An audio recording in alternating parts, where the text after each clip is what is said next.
Hey guys, welcome back or welcome to the channel. If it is your first time, I'm so pleased that you guys are here and you've found the channel.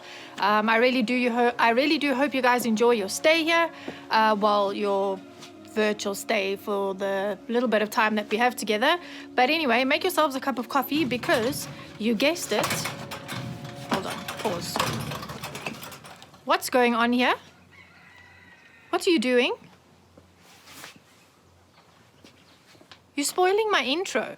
You want to be in the intro as well? Let's try that again. Okay, guys, so grab a cup of coffee and we're gonna attempt to teach you guys all about equine enrichment. If you follow me on Instagram, you'll know that this video has been coming for a while. No mugging, girl. And yeah, we're gonna take you guys through it, why we should do it, how we should do it. This will be a two-part series, so don't worry, I'm not going to make it too long.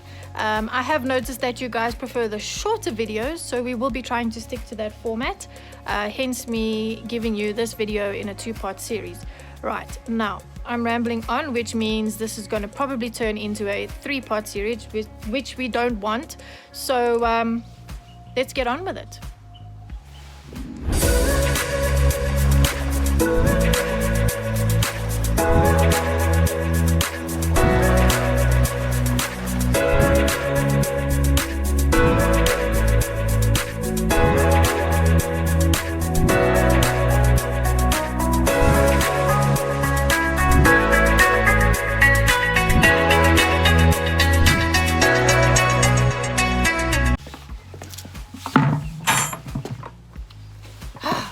Much more comfortable. So guys, what is equine enrichment? Well, I'm so glad you asked, and if you didn't, you should have been asking. Anyway, equine enrichment basically is exactly what it says. It's us basically enriching our horses' lives. And now you're probably thinking, why should we enrich our horses' lives, and what is this all about? If you don't know, well, especially in the winter months, it's good to kind of just throw in a little bit of external things that your horses aren't really used to, things that they aren't accustomed to. Just expose their daily environments to something different. So you basically want to just pique their interests. You want to kind of arouse that seeking system that they have. Horses are very inquisitive animals, so for us to go and insert different things into their environments really goes a long way with them. It's also a great opportunity to bond with them. If you study their behavior and see how they interact with each other in the wild, they kind of obviously work together in groups and in pairs, and investigate things. They really involve that seeking system that they have, and this is what we aim to do.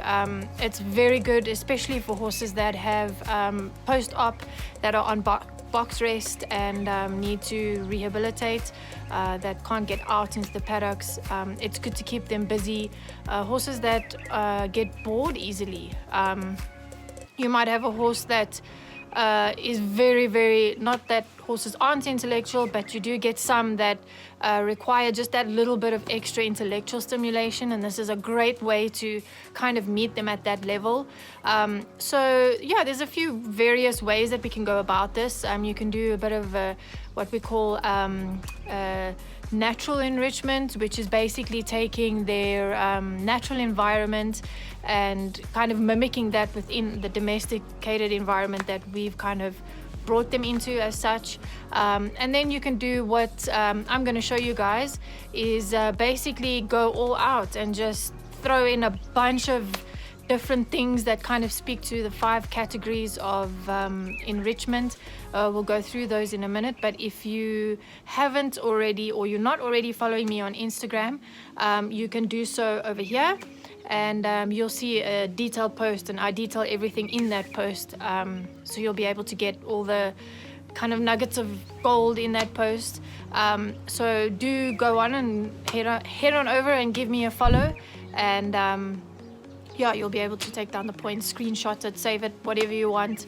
And yeah, guys, I encourage you and I challenge you in this vlog to, via Instagram, submit your own enrichment videos. So after I've done it and demonstrated how and see how it goes, see how the horses respond, I challenge you guys to try this with your horses and tag me on Instagram at JC Equestrian Training, and I'd love to see how your horses took the challenge and how they adapted or didn't adapt, or yeah.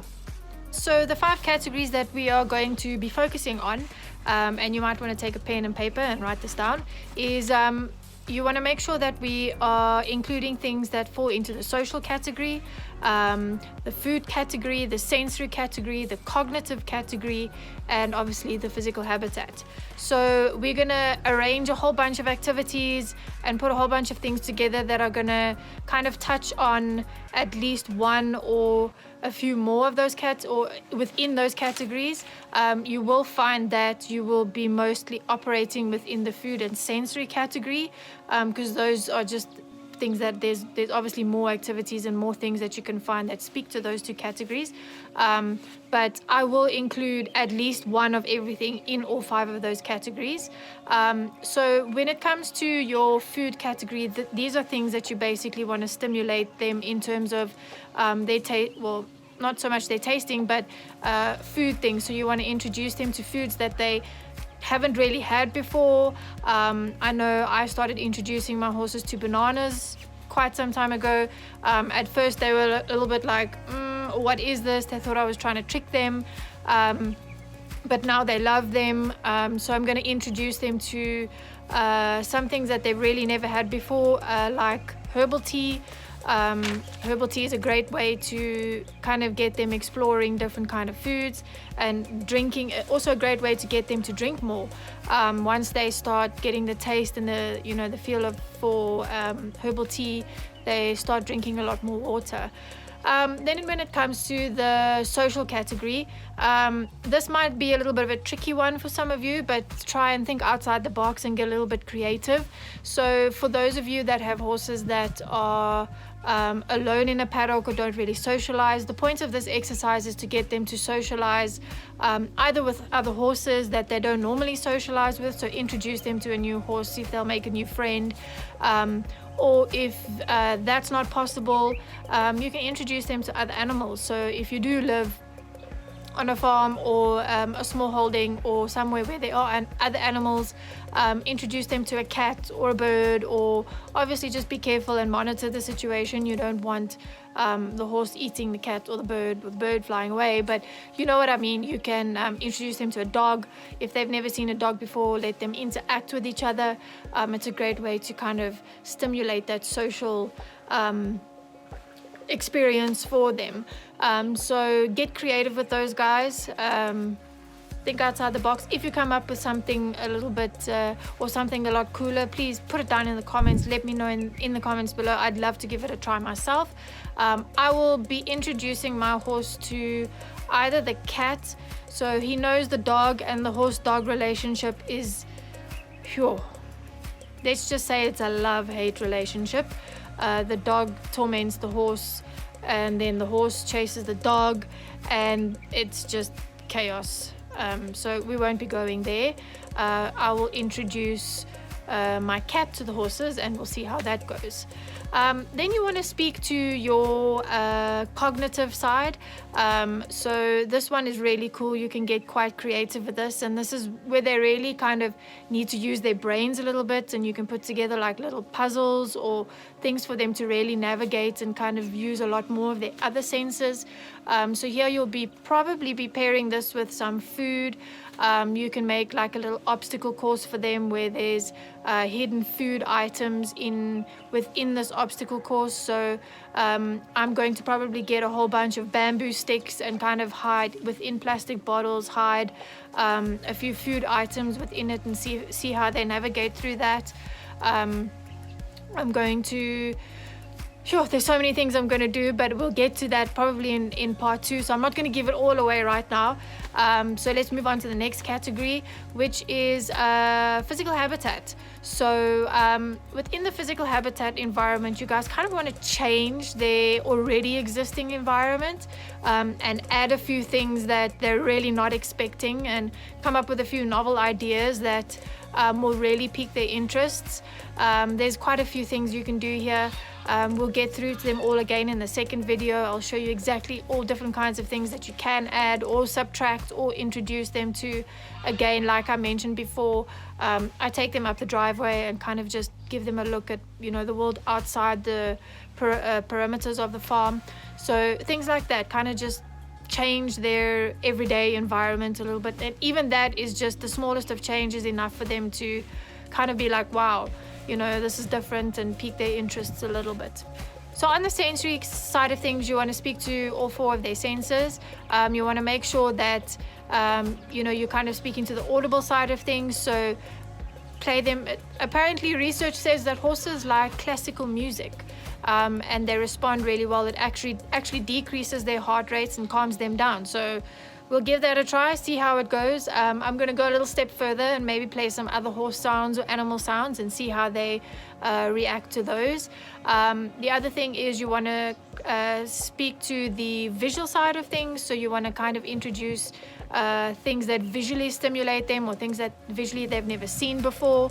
The other thing is olfactory, so smell. Introduce them to things that smell different, so different scents. If you want to get, like, for example, essential oils, a lavender oil, or a specific scent that they can smell, that's also a great way to kind of stimulate the smell side of things. And then you also want to touch on tactile. Tactile is a big one. And this is where you can introduce things to them, like soft toys or different surfaces, things that feel different on their noses, in your hands. Again, get creative with this. There's so many things you can think of. Just think a little bit outside the box. I'll include a few down in the description below.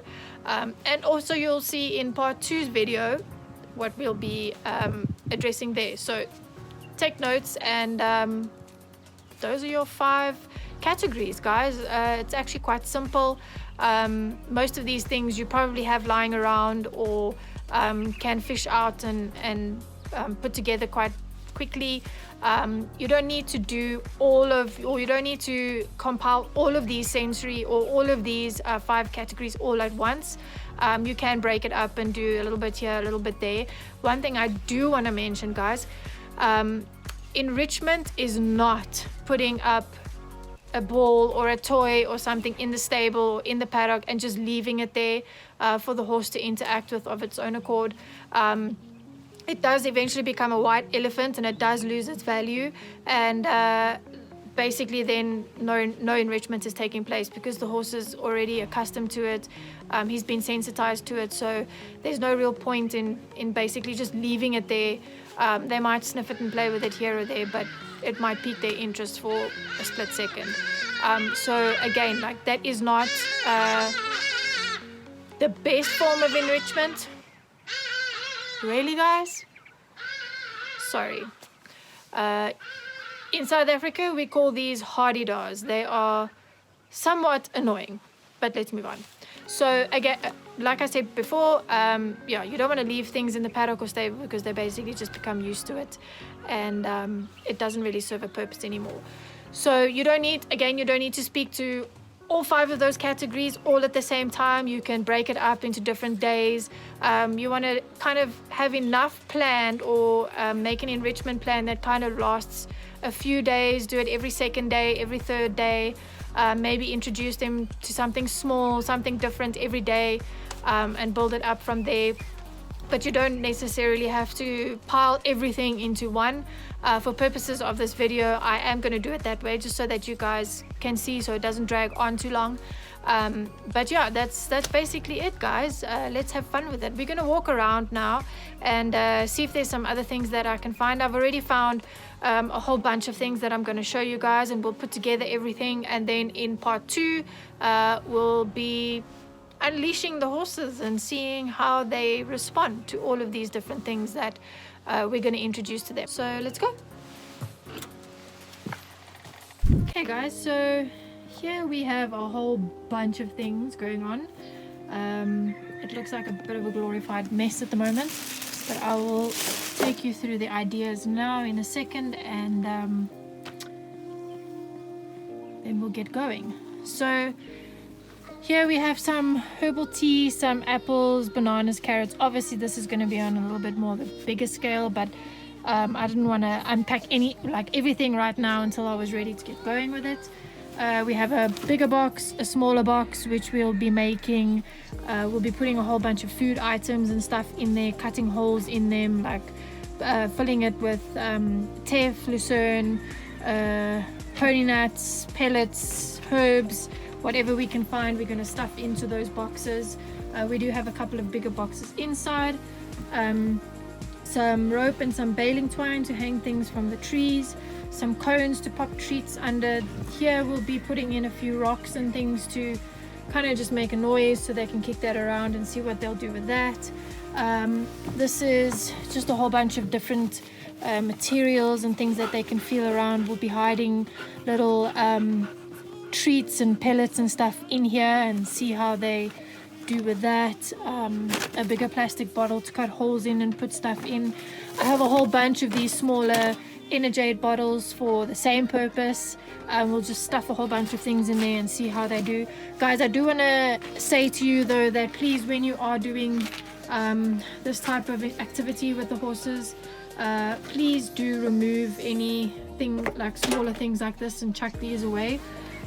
Also, you don't want to leave them unattended when they are playing with this, because the caps can pop off and you don't want them to swallow them. So if you do keep the caps on, just open it so that air can come out if they do squash them and the caps don't pop off, and then just be close by so that you can run and pop the caps out if they do put it into their mouths. But it should be okay. If there's enough air in, the cap should stay. And then this is just a bag full more of those bottles. And then doggo, that's horse food, not dog food. The doggo likes horse food for some reason, so I don't think you're supposed to be eating that, doggo. So here's a bit of their normal concentrate we'll be putting in, a little bit of lucerne chaff, and then some teff and maybe some lucerne from lucerne bale, and some herbs from the herb garden. And then on this blue, this is a big blue top. It's obviously just folded up at the moment for purposes of me showing you exactly what we have, but this will then be unfolded and I will make like a water tray under a water jump. So for those of you that have jumpers that are a little bit wary of water jumps, this is a great way to get them kind of used to it in a no pressure environment where you're not riding them. So we will be opening this up, filling it up with water and seeing how they react to it. There's a couple of bamboo sticks and stuff down that area we'll take you to in a minute and see if we can make use of anything there. We're going to find or scout out a really cool place to make like a mud area, mud pond, mud bath, mud pool, mud spa, whatever you want to call it. We'll go walk around and see what we can find, and yeah, we'll start building and making. And oh, the other thing is I will be making some edible treats. I'll bake them, so I will see if I can share that with you guys, but we'll be hanging those from trees and stuff as well. So part 2 obviously will have all of that, but in the meantime, let's go take a walk and see what else we can find. So here's the bamboo stick pile. There are literally sticks here for days, so we will make like a maze, pretty much how it is now, and then just obviously not on the rocks. We'll take it out somewhere and make it flatter, and then see what we can do. Create like a maze for them, put food items, hide things, really make it kind of interesting for them to try and weave their way through. Another thing that I wanted to mention, especially on the enrichment side, is it's very easy to, how do I say, kind of like frustrate the horses. So a lot of these like gimmicky slow feeder type things, I get the place, I get where they're coming from, and I understand the need for them. But a lot of the time I think that sometimes they cause a lot more frustration than they do enrichment, or kind of, yes, they eat slowly from them, but maybe it's a little bit too slow. Think about having your hands tied, or that how irritating it is trying to get into a sweet wrapper that you can't open. It gets really frustrating at times. So I would imagine that would be the same for the horses, that sometimes it's the feeding holes are so small that they actually struggle to get inside of them. So we also want to make sure that when we do these enrichment activities, that we don't make it too challenging that they get frustrated. So you kind of just want to watch them, keep an eye on them. Again, this is not meant for them to be kind of left to their own devices. They do need to be babysat and managed, because you also want to just take to heart and take a note of any signs of distress or frustration, because then you basically defeating the point of the exercise. And if they are frustrated, then obviously no enrichment is going to take place. And now, have you come to see what I'm doing? Hello, Sagey girl. Charlie, what's it? What's it? You come to see what I'm doing? Slowpoke, come on. Okay, so I was gonna say that I was thinking that this would be a good space to make a mud bath. Sagey? Sagey? I'm busy. So we'll see. I just don't know how I'm gonna get water down here. So Charlie, you're standing in your mud bath. So we'll have to see how that's gonna go. The other possible spot is right here where Sage is standing, but I think it might be a little bit too rocky and hard there, so we'll see what else we can find. Excuse me, what are you looking for? Oh gosh, doggo. Charlie, come here. Okay, so here is a nice big tree we can hang things from. I guess my only problem is going to be figuring out how to get up there. Might have to rethink my strategy about which tree I'm going to use, because I don't think I'm going to get up there. But there's another tree that I spot. That guy over there. We could potentially use him. But yeah, let's go have a look. Someone found the apples and bananas. Really?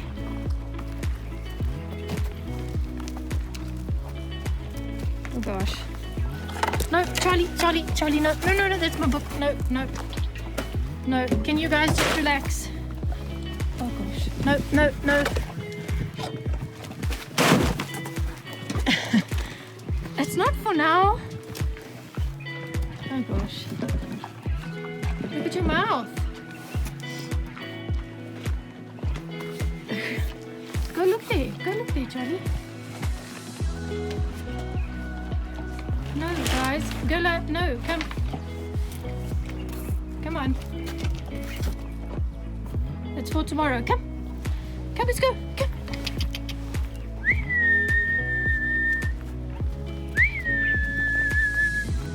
Come on. Okay, guys. Before things go further down south, I'm gonna go get building and making and putting everything together, so that in next week's video you guys can see how it all comes together. So I hope you guys enjoyed this video, and I hope you're super excited for the next one. I'm super excited to see how these monkeys react. And yeah, again, please, if you have any cool ideas that you want me to try out or include in the enrichment plan, do leave me a comment below, and I'll definitely see if I can throw them in time.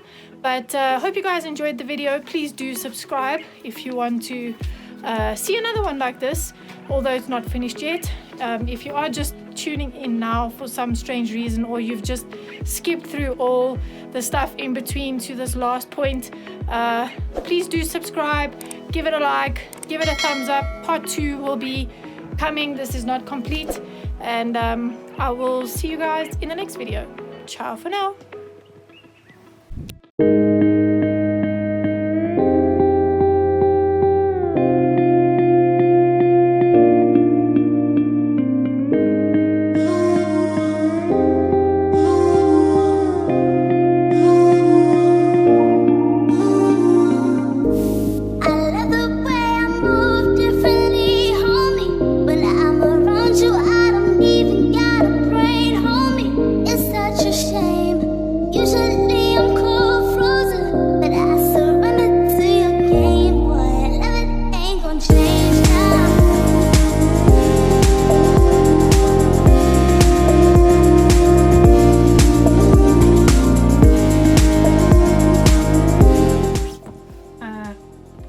you? Can I help you? What's going on? No, that's the dustbin. No, that's for tomorrow.